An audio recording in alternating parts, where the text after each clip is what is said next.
9:03 de la mañana, segunda hora de 526 al fondo en Radio Trinchera. Quédate que queda un montón, no solamente un montón de programa, un montón de información para abordar en esta parte del programa.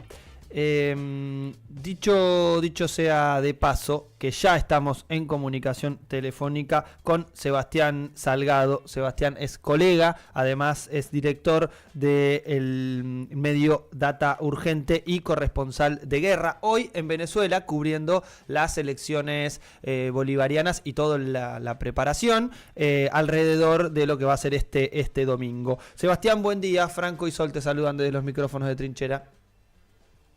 Hola, ¿cómo estás? Buen día, un gusto saludarlos. El gusto siempre es nuestro.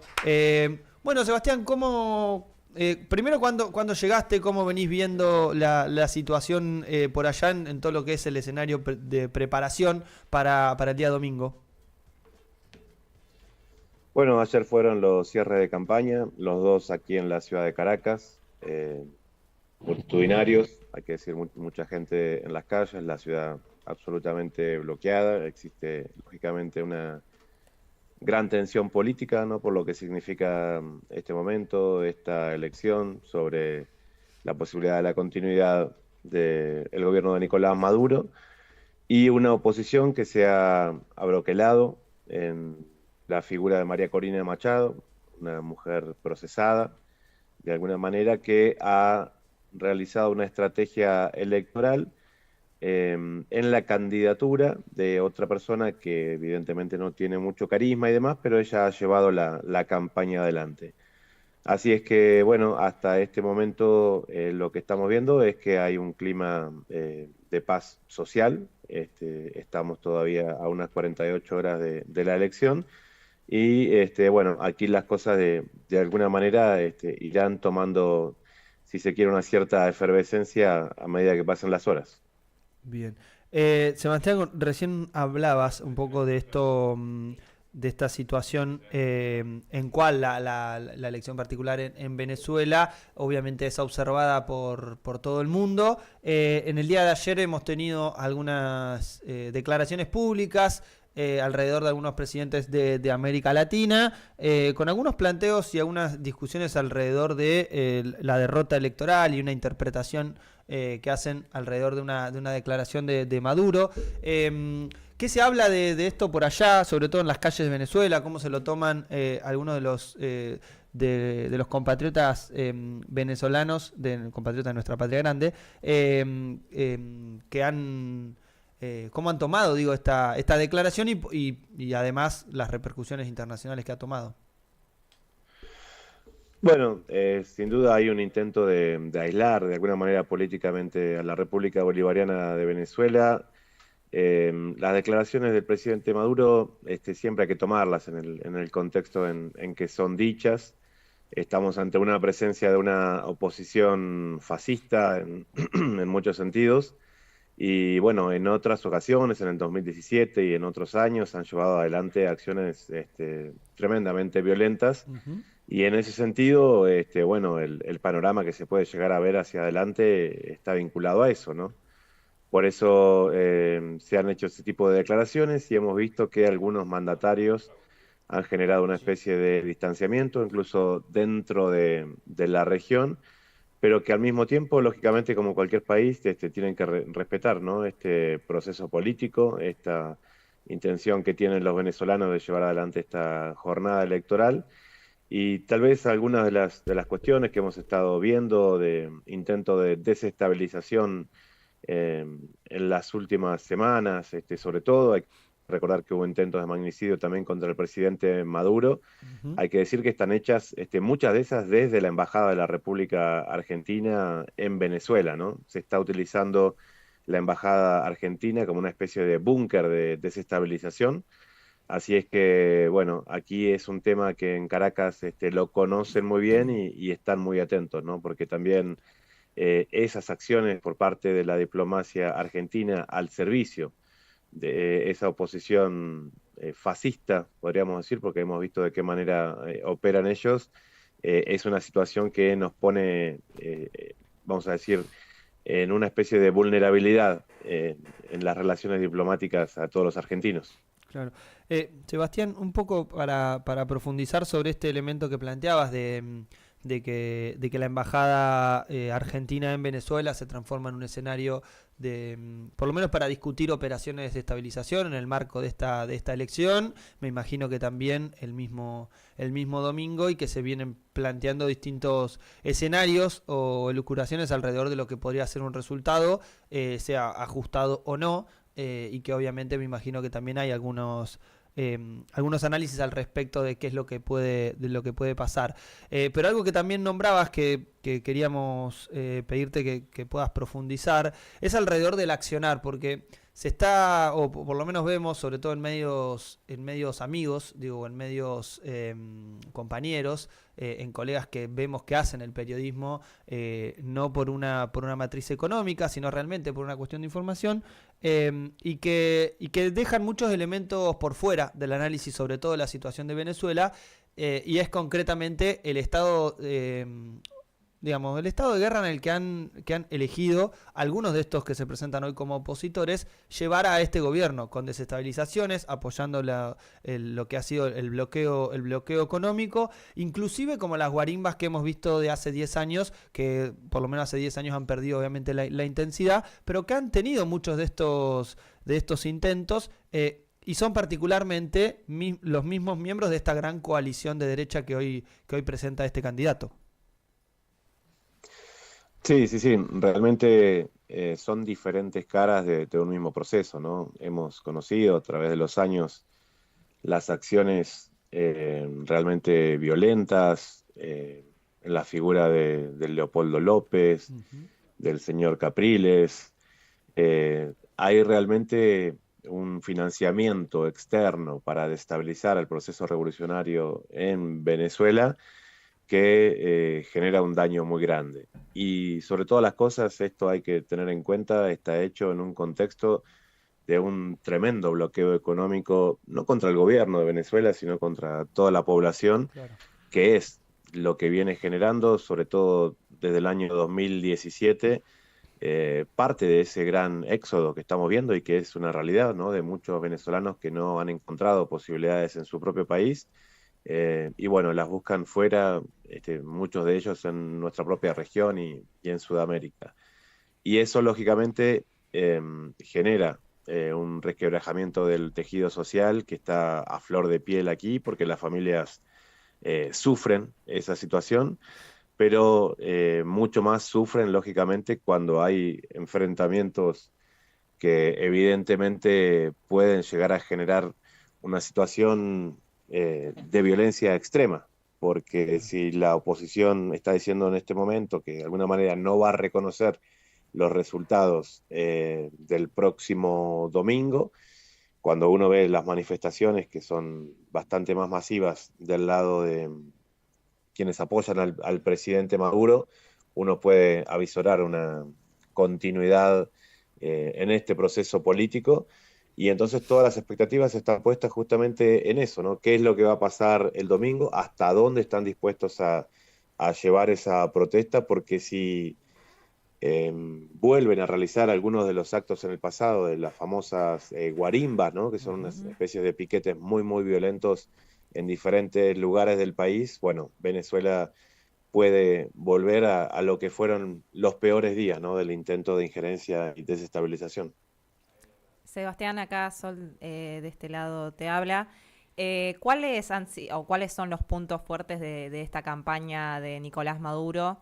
¿O qué propuesta de gobierno plantea de cara a los próximos años de mandato en caso de salir victorioso? ¿Cómo estás, Sol? Con gusto, y sí, hablamos, digamos, esta parte porque me estoy moviendo con un grupo que tengo que salir ahora. Bueno, ayer el discurso del presidente Maduro fue contundente en ese sentido. Creo que uno de los ejes importantes está en el tema de vivienda. Se han construido 5 millones de viviendas sociales desde el inicio del chavismo aquí en Venezuela. Y lógicamente esos son el tipo de acciones que con un cambio de gobierno no van a tener ningún tipo de continuidad. El tema del bloqueo, más allá, ¿no? De todo el daño que ha generado, también ha creado nuevas oportunidades, ¿no? Porque Venezuela en un momento determinado ya no pudo seguir vendiendo, digamos, su petróleo y tuvo que salir también a conseguir las divisas desde el propio territorio. Así que Venezuela ha tenido un aumento en lo que es la soberanía alimentaria que nunca había tenido en el pasado y de lo cual se están sintiendo realmente muy orgullosos.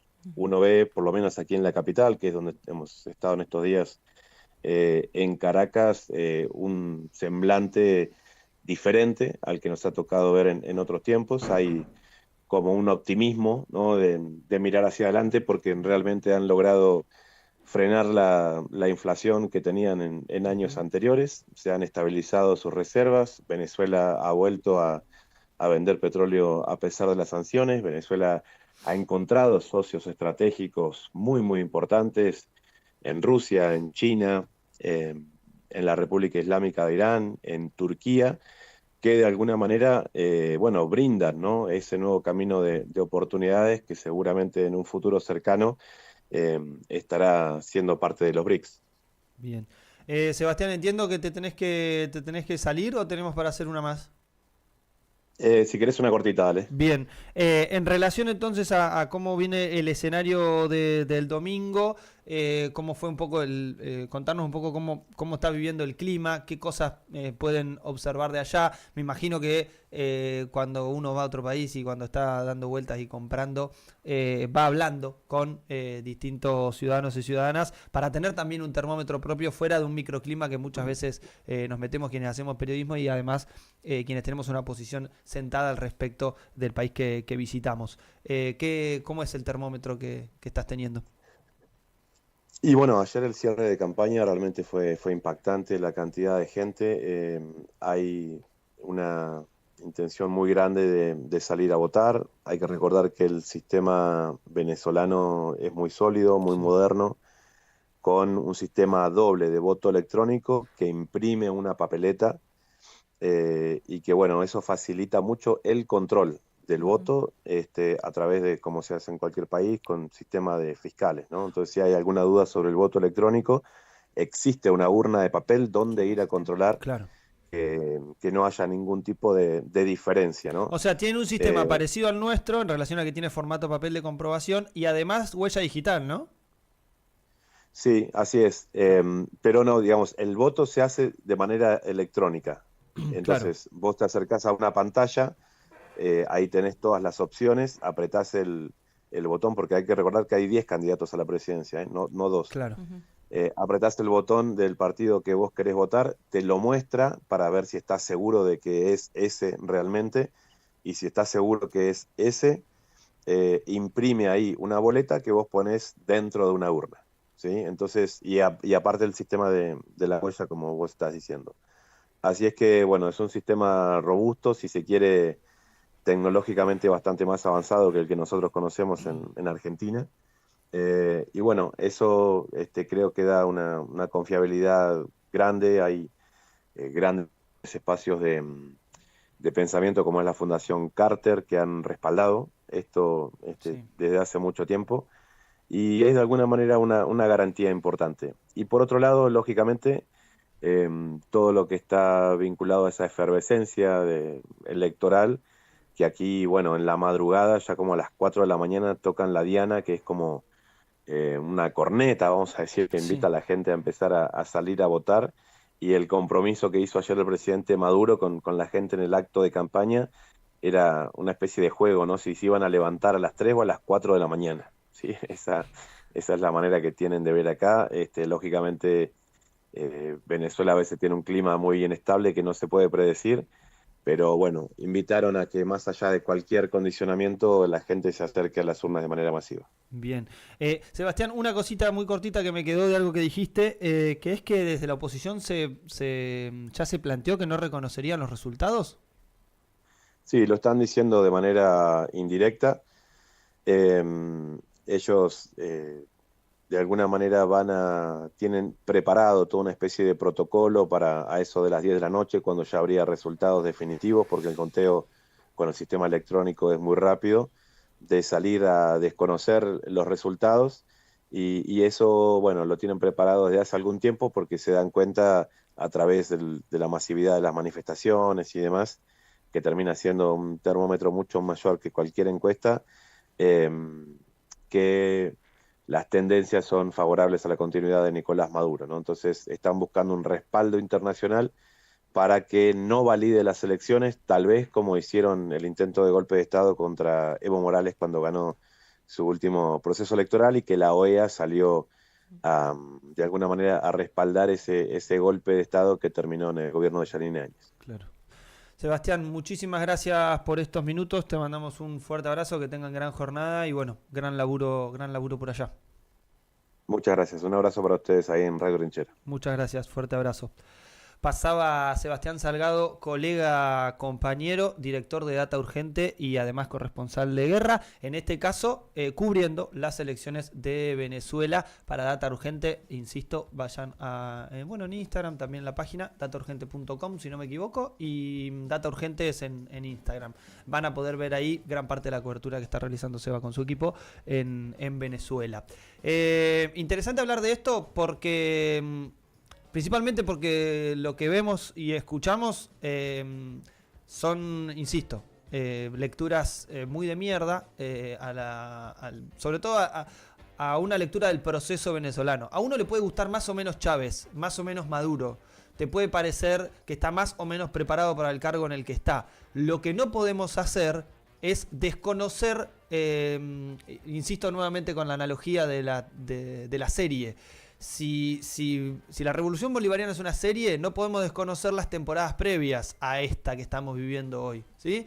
Y si vamos a hablar desde la tercera temporada, hablando de las incapacidades de este momento, de lo que carajo fuese, o hablando de la señora Corina Machado como una procesada, y digo porque hemos visto algunos medios, compañeros, insisto, que los consideramos como tales, con algunas lecturas muy livianas alrededor del proceso en Venezuela.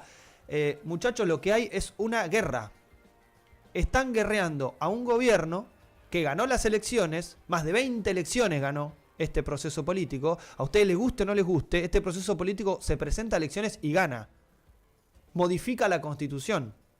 Perdió una sola elección en todo este curso. Y salió a ratificar su gobierno. Se hizo una elección para ratificar su gobierno, que lo hizo Chávez. Y también ganaron. Yo entiendo que a algunos nos cueste comprender a veces el funcionamiento de democracias que no se adaptan a las propias reglas que tenemos nosotros en una democracia liberal. Pero es una revolución en curso, muchachos. Entonces no podemos analizar con ópticas de democracias republicanas liberales a una revolución en curso. A un Estado que es justamente una revolución bolivariana, que discutió su constitución, que discutió su forma de poder, que discute su Asamblea Nacional, que cuando su Asamblea Nacional se declaró en desacato, salió y generó gobernabilidad en plena crisis. ¿Sí? En pleno saqueo, en plena crisis económica, en plena guerra, como bien destacaba recién Sebastián, y la verdad que tener estas lecturas, o hablar de que la señora Corina Machado es una pobre procesada, ¿saben cuál es el problema? Que cuando nosotros tenemos ofensivas de estas características, sí, perdón que me ponga recontra cabeza de termo, pero la verdad que es terrible, tener estas lecturas, porque por eso ganan los Milei en la Argentina, porque no tenemos los huevos para avanzar cuando hacen las terribles barbaridades que hacen. Un graf que diga. No, a mí me hizo acordar mucho cuando, en realidad, poniendo otro ejemplo, cuando se dio el golpe a Evo, que había una discusión al principio de, bueno, no reconocerlo como un golpe, en realidad no es un golpe, y que por lo menos muchos medios populares, o que reconocemos las complejidades, ¿no? de estos procesos que son sobre todo de avanzada en un continente que, por lo menos para quienes se dirimen el poder de la hegemonía mundial, el lugar que tienen es el de ser tierra para explotar y ya, ¿no? No hay posibilidad de que sean países que tengan procesos de autodeterminación de sus propios pueblos. Y era algo que se ponía en discusión, ¿no? De que muchas veces desde el periodismo nos cuesta, me parece que tener esas visiones por tener miedo a quedar pegados, creo, o no querer jugársela por como decía, proceso más de avanzada. Sí. Sobre todo teniendo en cuenta la ofensiva que tienen, ¿no? Es ni más ni menos que operaciones que son diagramadas desde las entrañas del imperialismo yanqui y que, repasemos si no la historia, ¿no? La cantidad de veces que han intentado, ¿no? Tratar de orientar o de limitar distintos procesos a través de estas herramientas, ¿no? De herramientas que se dicen institucionales, ¿no? La OEA, bueno... Asesinaban militantes del chavismo en pleno proceso electoral, estas guarimbas que hablaba Sebastián. Si no metemos eso en la lectura del proceso, es muy compleja la discusión, porque estamos haciendo una discusión salteada. Esto es como hacer un análisis de una temporada sin ver las anteriores, insisto nuevamente con el mismo ejemplo. Algo más quería plantear. ¿Saben por qué está presa esta muchacha? Por apoyar un presidente ficticio como Juan Guaidó, que hoy no lo nombramos. Hoy nombró a Leopoldo López y nombró también a Capriles. Sebastián. Gran fracaso también de la... Juan Guaidó se quedó con el oro venezolano. Fugaron el oro venezolano que estaba en los bancos británicos y se lo quedaron, le chorearon la guita a una república que tiene un presidente, que lo votaron, que lo votó su pueblo. ¿Y saben cuál es el problema? Insisto con este punto nuevamente. En nuestro país le gatillaron la cabeza a la presidenta y parte de los tipos que pergeñan eso los tenemos en ministerios. La familia de un tipo que financió esa banda los tenemos en un ministerio. Entonces, ¿cómo no tengo que pensar que está bien lo que hace Venezuela? De meter en cana a los tipos que sobredeterminan el proceso, que generan no solamente desgaste económico, no solamente guerra económica, no solamente quilombo en la calle, sino además intentan cargarse la vida de los militantes y funcionarios del gobierno. O sea, ¿no nos damos cuenta contra qué carajo se está enfrentando quienes plantean una agenda política de transformación en sus estados? Bueno, esos son los costos. Los costos son que le gatillen la cabeza a Cristina, que le genere una guerra económica a Venezuela, que le hagan un golpe a Bolivia. Que sostengan un bloqueo económico hace décadas. Hay que dejar de ser tibios, y aclarar las cosas como son. Y que los costos son los costos, muchachos. Y si uno pretende tener una agenda política transformadora, sepamos que los costos son estos: revolucionaria, radical, progresista, como la quieran llamar. Una agenda transformadora tiene estos costos, muchachos. Entonces, la verdad que salir a discutir por si nos gusta más una frase que dijo Nicolás Maduro en el discurso, la verdad que es bastante triste. La verdad, bastante triste, y bastante triste que se plantee así como se está planteando.